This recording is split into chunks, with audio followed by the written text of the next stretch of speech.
যুব ভারতী স্টেডিয়ামে যে ঘটনা ঘটলো, কলকাতার ফুটবলের এক কলঙ্কময় দিন, যুব ভারতী স্টেডিয়ামের জন্য একটি কালো দিন। আমরা জানি গত রাত থেকেই রাত জেগে কলকাতা শুধু শহর নয়, রাজ্যের বিভিন্ন প্রান্ত থেকে মানুষ এসে উপস্থিত হয়েছেন যে সকালে মেসিকে দেখবেন। বিনামূল্যে নয়, তাদের অর্জিত অর্থ দিয়ে কেউ 4,000, 5,000, 12,000 টাকা দিয়ে টিকিট কেটে সে মেসিকে দেখবেন।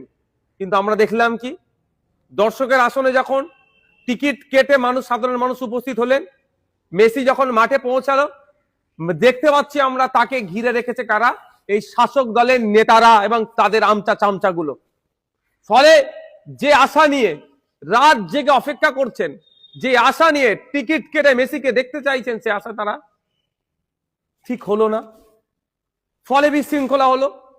বিশৃঙ্খলা হয়ে কি দেখলাম, যুব ভারতী স্টেডিয়ামের নাম জাতীয় স্তরে আজ ক্ষুণ্ণ হলো, আন্তর্জাতিক স্তরে আমাদের মাথা হ্যাট হলো, বাঙালিদের মাথা হ্যাট হলো। এর সম্পূর্ণ দায় রাজ্য প্রশাসনের, রাজ্য সরকারের, তার ওই মন্ত্রীগুলোর, সাথে সাথে যারা অর্গানাইজিং কমিটিতে আছে। এর দায় এড়িয়ে যেতে পারে না যে এই সময় যখন সারা পশ্চিম বাংলায় ক্রীড়াপ্রেমীরা যখন প্রশ্ন করতে শুরু করতেন, সাধারণ মানুষ প্রশ্ন করতে শুরু করে দিয়েছে, মমতা ব্যানার্জি তখন দেখলাম একটা পোস্ট করলেন। পোস্টে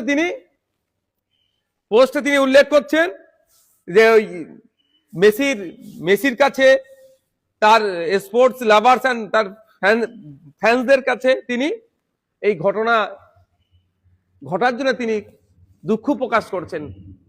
কেন একজন মুখ্যমন্ত্রী দুঃখ প্রকাশ করবেন? সাথে সাথে দুঃখ প্রকাশ করে তিনি একটা ইনকোয়ারি কমিটিও দুঃখ প্রকাশ করে তিনি একটা inquiry committee under the chairmanship of justice retired যিনি আছেন Asit Kumar Roy sir, chief secretary এবং additional chief secretary home and hill affairs ডিপার্টমেন্টের, এর দিয়ে একটা কমিটি বানিয়ে দিচ্ছেন। ইনকোয়ারি কমিটি বানিয়ে লাভ কি হবে? মমতা ব্যানার্জি এই ধরনের কমিটি ইতিপূর্বে মানে শয়ে বানিয়েছে। লাভটা কি হচ্ছে সোসাইটির? ইনকোয়ারি কমিটির ফিডব্যাক কি আছে?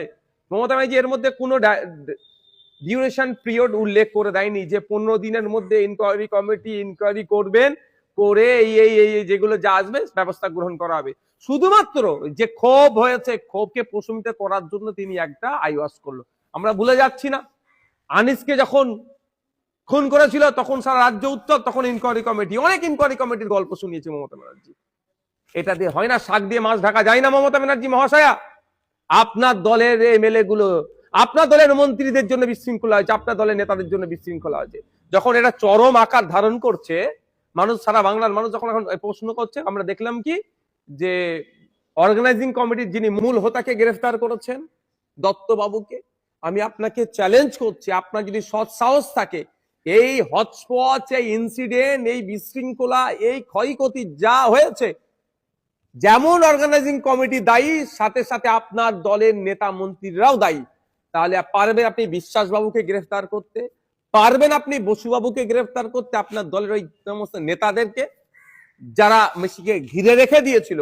আর দত্তবাবুর সাহস নাই আপনার দলের নেতাদেরকে বলা, স্যার আপনারা একটু সরে যান বা দর্শকরা দেখবে, কারণ আপনাদের দলের নেতারা ঘিরে রেখেছিল। এই বিশৃঙ্খলা করাতে আপনারা, যে দত্তবাবু যতটা দায়ী, বিশ্বাসবাবুও দায়ী, বসুবাবুও দায়ী। এদেরকে কি গ্রেফতার করতে পারবেন?